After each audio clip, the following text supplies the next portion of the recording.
Hai semuanya, kali ini aku mau ngajak kalian jalan-jalan ke satu tempat dan perjalanan ke sananya itu pemandangannya tuh indah banget. Nah, kira-kira kemana ya? Buat yang penasaran, tonton terus videonya.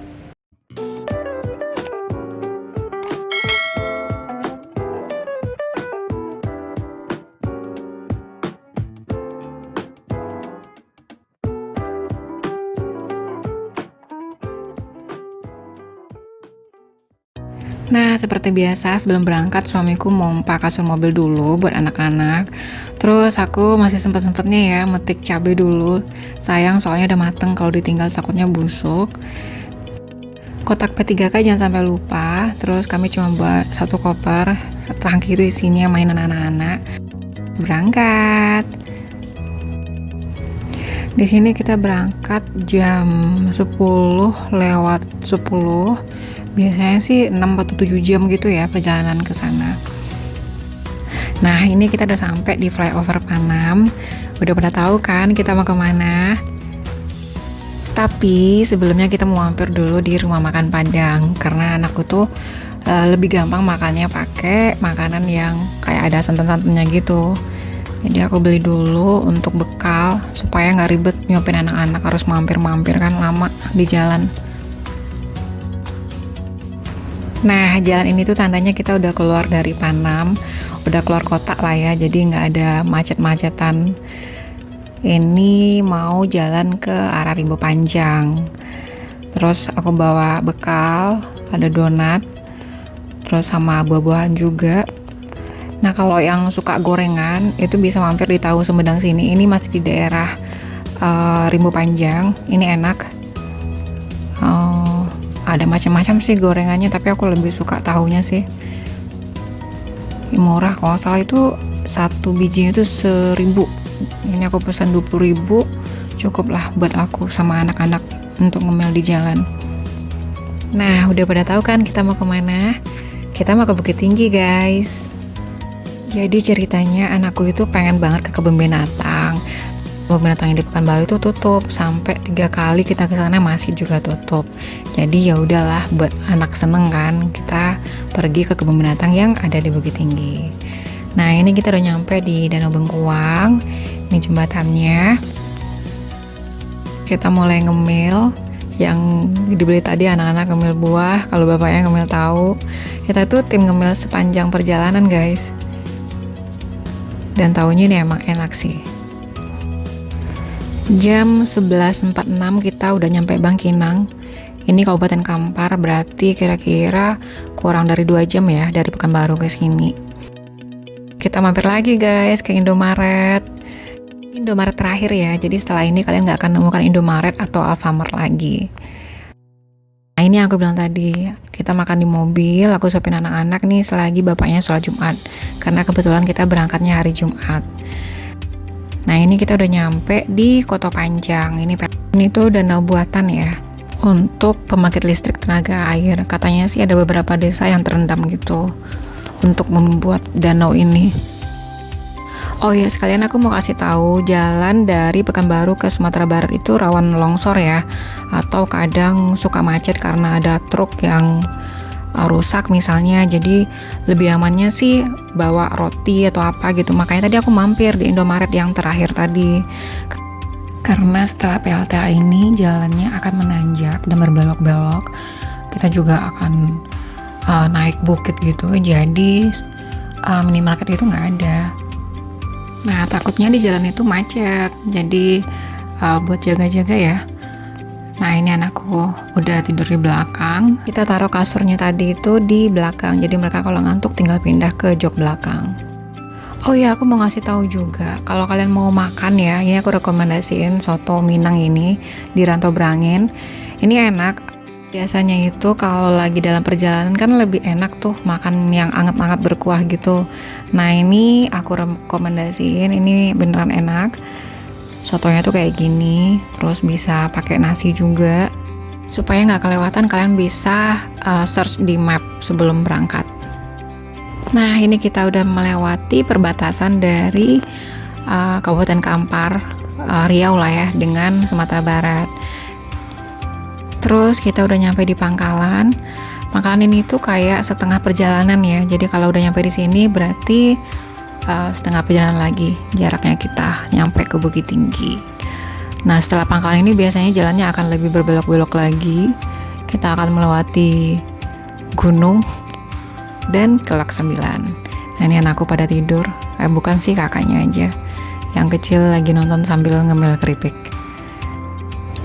Nah, ini udah melewati pangkalan. Biasanya udah nggak ada rumah penduduk lagi sih, udah hutan-hutan gini. Ini di sebelah kirinya itu sungai, jadi agak hati-hati. Jalannya mulai belok-belok. Terus, nah kalau yang ini sebelah kanannya itu jurang. Ini lebih parah lagi sih belok-beloknya, tuh kayak gitu. Tapi pemandangannya bagus banget nggak sih? Ada gunung-gunung, terus pohon-pohon warna hijau gitu. Aku biasanya nggak tidur sih selama perjalanan. Dan kadang juga suka nemuin monyet gitu, monyet liar di pinggir jalan. Nah, ini agak hati-hati. Aku suka ngilu kalau ketemu truk gini pas dibelokan. Oh ya, aku pernah nyetir dan itu hampir masuk jurang. Dan sekarang jalan itu udah dikasih ini sih, kasih pembatas jalan gitu. Nah, ini belokannya makin parah ya. Biasanya kalau yang nggak kuat itu bakal mabok di sini. Nah, dari sini itu sampai ke Kelok 9, jalannya itu akan belok-belok seperti ini. Untungnya jalannya itu walaupun ada beberapa tambalan tapi bisa dibilang lancar lah ya. Terakhir aku ke Sumatera Barat itu bulan Januari, itu jalannya masih bolong-bolong, belum ditambal. Ini kebetulan kita nggak ada ketemu sama bus atau truk. Mungkin karena kita berangkat jam 10 kali ya. Jadi jalanannya lebih sepi. Karena biasanya yang bikin macet itu kalau kita ada di belakang truk. Truk itu biasanya kan suka susah nanjak ya. Jadi agak ngeri gitu kalau di belakang truk. Dan biasanya itu bikin macet karena pas belokan gini kan susah tuh motongnya. Nah, ini sopirnya baik banget. Kasih kita jalan untuk lewat duluan. Nah, di sini tuh ada kafe namanya Bandrek House. Nah, itu kafenya. Jadi kalau pengen ngopi atau ngeteh gitu bisa mampir di sini. Di sebelahnya ada yang jual oleh-oleh keripik Christine Hakim gitu. Jadi kalau pengen keripik Christine Hakim nggak harus ke Padang lagi. Akhirnya kita sampai di jembatan Kelok 9. Nah, begitu masuk jembatan ini kita akan disambut oleh warung-warung penjual jagung bakar atau kayak pop mie gitu. Pemandangannya tuh bagus banget. Makanya di sini itu banyak mobil suka berhenti untuk foto-foto atau untuk makan jagung bakar atau pop mie. Kenapa namanya Kelok 9? Jadi sebelum jembatan ini jadi, dulu tuh jalan di sini tuh jalannya kecil, terus agak serem. Kalau naik bus agak ngeri-ngeri gitu. Dan aku pernah hitung keloknya itu emang beneran 9. Jadi mungkin karena itu namanya Kelok 9. Dan sampai sekarang pun jembatan ini juga dinamain dengan Kelok 9. Padahal ini jembatan baru ya. Jalannya itu masih ada yang Kelok 9 yang kecil itu, cuman dipakai untuk jalur dari arah Payakumbuh. Biasanya yang suka make yang pengen cepet gitu kayak travel. Nah, ini SPBU favorit aku, ini toiletnya bersih. Jadi kalau pengen mampir ke toilet itu bisa mampir di situ. Ada masjid dan pemandangannya juga bagus. Kita sampai di Payakumbuh, itu kantor bupatinya yang di atas itu. Jam berapa ya ini ya? Jam 3:36, setengah 4. Lumayan lah ya. Agak lama sih, tapi karena kita bawa anak jadi bawanya emang santai aja. Sekarang kita menuju ke Bukit Tinggi. Nah, kalau dari Bangkinang ke Payakumbuh itu pemandangannya jurang, sungai. Kalau dari Payakumbuh ke Bukit Tingginya itu kayak gini, sawah. Nah, ini kita nyampe di Baso. Jadi kalau dari Batu Sangkar atau Payakumbuh, kalau ke Bukit Tinggi pasti ngelewatin Baso dulu. Dan itu ada Gunung Merapi. Kemudian ada Gunung Singgalang. Bukit Tinggi itu emang dikelilingi oleh 2 gunung ya teman-teman. Nah, ini mulai dingin nih. Ini kita udah mulai masuk ke kotanya. Kalau nggak salah setelah perempatan lampu merah situ kita belok kanan. Nah, di sini nih, perempatan ini nih kita belok kanan menuju ke hotel. Nah, sebelumnya suamiku udah booking hotel di aplikasi gitu, nyarinya yang emang view-nya bagus. Katanya sih kita dapat kamar yang balkonnya menghadap ke ngarai. Semoga sih dapat di lantai yang lumayan tinggi ya, supaya bisa ngeliat ngarai gitu. Nah, ini ini rumah sakit Ahmad Muhtar. Terus ini jalan ke panorama juga sih ini. Nah, itu ada gunungnya, Gunung Singgalang. Nah, di Bukit Tinggi bakal kita jumpai kayak bendi gini ya. Kalau bahasa ini apa ya, delman ya. Nah, ini di sini kita belok kiri. Benar.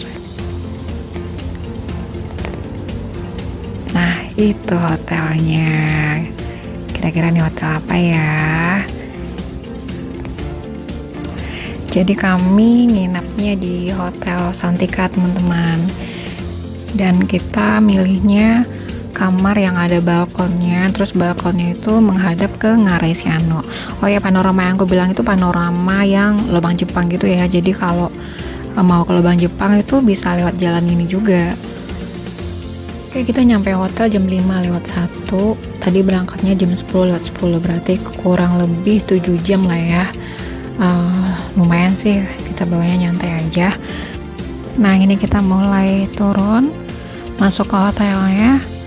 Sebelum masuk, kita bersihin tangan dulu pakai hand sanitizer. Kemudian suhu badannya juga diukur. Terus kakinya juga disemprot pakai sanitizer juga. Cukup ketat ya prokesnya. Nah, karena tadi suamiku udah check-in duluan, jadi kita langsung ke kamar aja. Nah, itu lobbynya. Kita nginap di lantai 5, kamar 508, teman-teman. Oke, kita masuk lift. Rencananya sorenya itu kita mau langsung jalan-jalan, muter-muter keliling kota gitu. Tapi kayaknya nggak jadi karena kecapean di jalan. Jadi mau istirahat dulu sebentar. Kamar kita itu yang paling ujung sana. Nah, lihat dari sini aja udah kece banget nggak sih? View-nya itu Gunung Singgalang. Nah, di video berikutnya aku akan review hotel ini. Jadi jangan lupa nonton ya.